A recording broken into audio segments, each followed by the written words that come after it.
Okay, so my brother Matthew, he was actually doing this great video, and it's kind of starting out the same way that his video is starting off with. But Matthew 5 verse 17, right? He was talking about how he was watching a video of another sister that was basically, it's a long story, but going to Matthew 5 verse 17, right? But I want to point out something else, because Matthew 5, it kind of puts out like it's all about the refreshing. But what you see here is pretty interesting, because you in Matthew 5 you start with the Beatitudes, right? It's talking about the certain blessed people that are preaching the refreshing, right? It tells you, okay, they're gonna be poor in spirit, so you have to go define what these things mean, go into the prophets and stuff. So they're gonna be poor in spirit, they're gonna mourn, they're gonna be meek, they're gonna be hungry and thirsting for righteousness, they're gonna be merciful, pure in hearts, peacemakers. All these things about the refreshing covenant being like broken heart means like trembling at the word of God, meek in wisdom because you're being taught God's ways of judgment, right?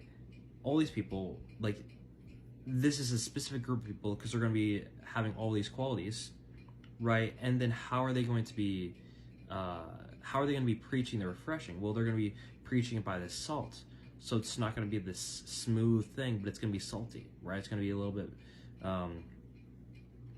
like you're going to feel it, right? Their light is going to shine to the whole world, and then it goes into talk about like, okay, like this is who they are, like these are the qualities. And so now he says, think not I'm come to destroy the law or the prophets. I'm not come to destroy but to fulfill. For verily I say unto you, right? Because Yeshua, he didn't come to destroy any of the, like, because the law and the prophets, they are all talking about keeping the 10 Commandments, right? Obeying God's voice, right? Like, because this is where they're constantly quoting, right? Paul, Yeshua, all these guys, they're constantly quoting the law and the prophets so they can explain to you the refreshing of the covenant, the 10 Commandments. So he didn't come to destroy, right, the covenant, but he came to fulfill what was written about him refreshing the covenant. For verily I say unto you, till heaven and earth pass, one jot or one tittle shall no wise pass from the law till all be fulfilled. Right, so like, because it's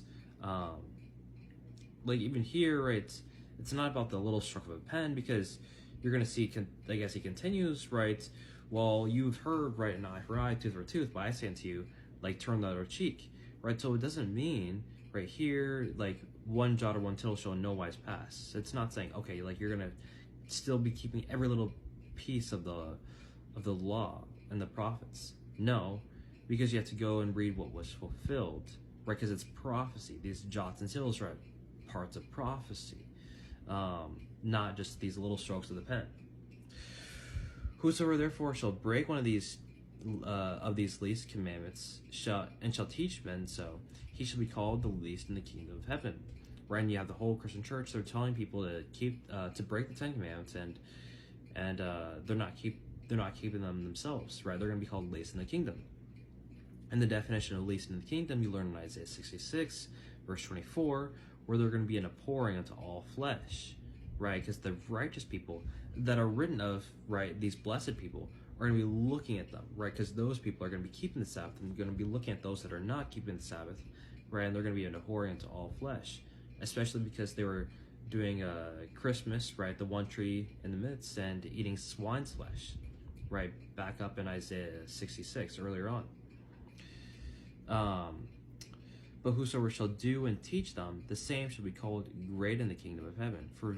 For I say unto you, that except your righteousness shall exceed the righteousness of the scribes and Pharisees, ye shall in no case enter into the kingdom of heaven. Right, so how are the Pharisees, like, what were the Pharisees doing?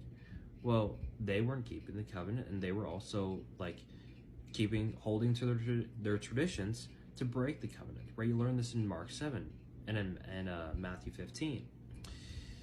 And then so now, right, he says, ye have heard that it was said by them of old time, thou shalt not kill, and whosoever shall kill shall be in danger of judgment.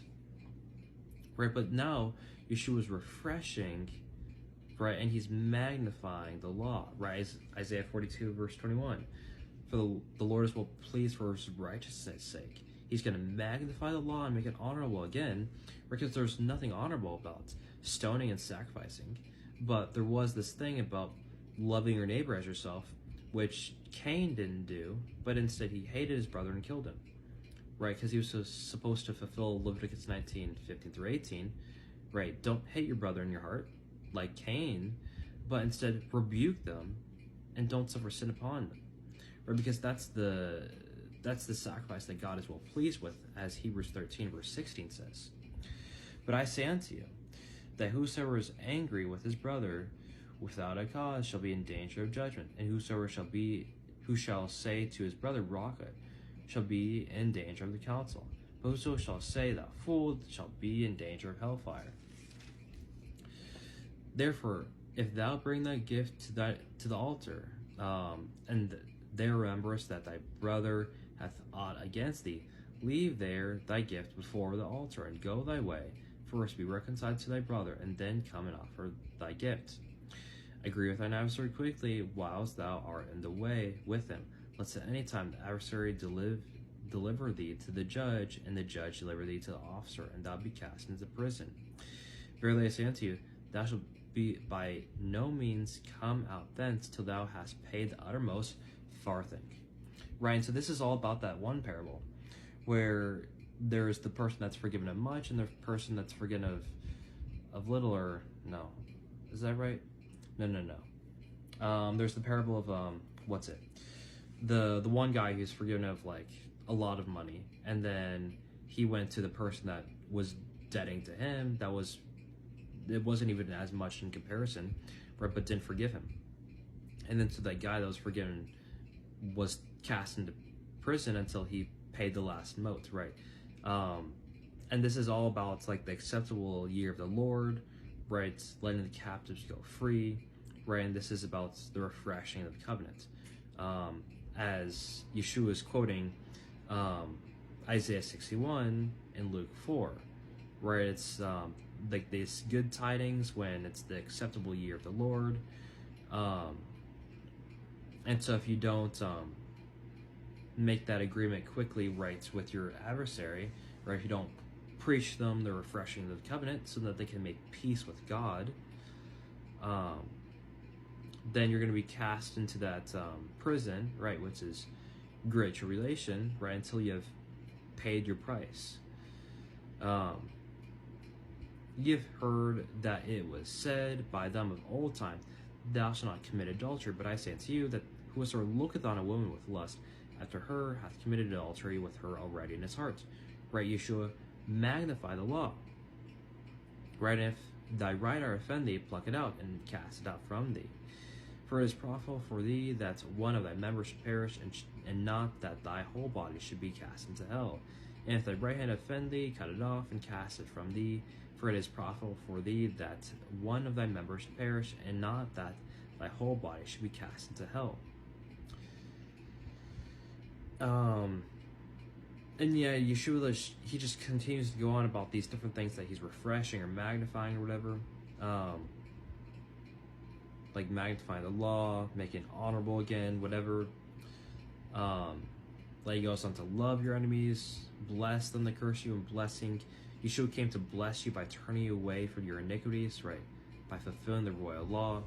I mean, this is all about the servants, right? Because as I was mentioning from the beginning, you see about these blessed, right? And you have to go learn what they do in prophecy, right? Like peacemakers, they're going to be publishing the refreshing of the covenant. Pure in heart, they're going to have clean hands, as it's said in like Psalm 25, right? So they're going to be fulfilling the royal law. Peacemakers fulfill the royal law. The meek, right? They're taught the ways of judgment, right? So you're going to be judging righteous judgment, fulfilling the royal law.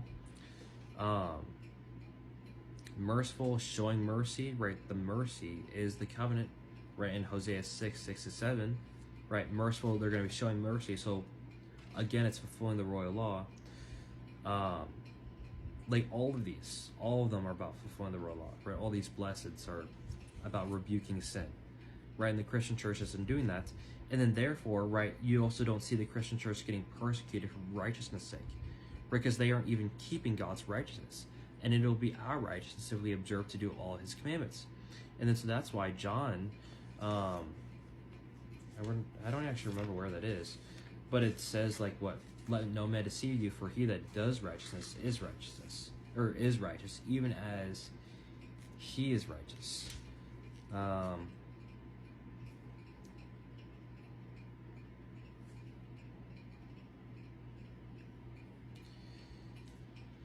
Let's see here. I don't know where that is.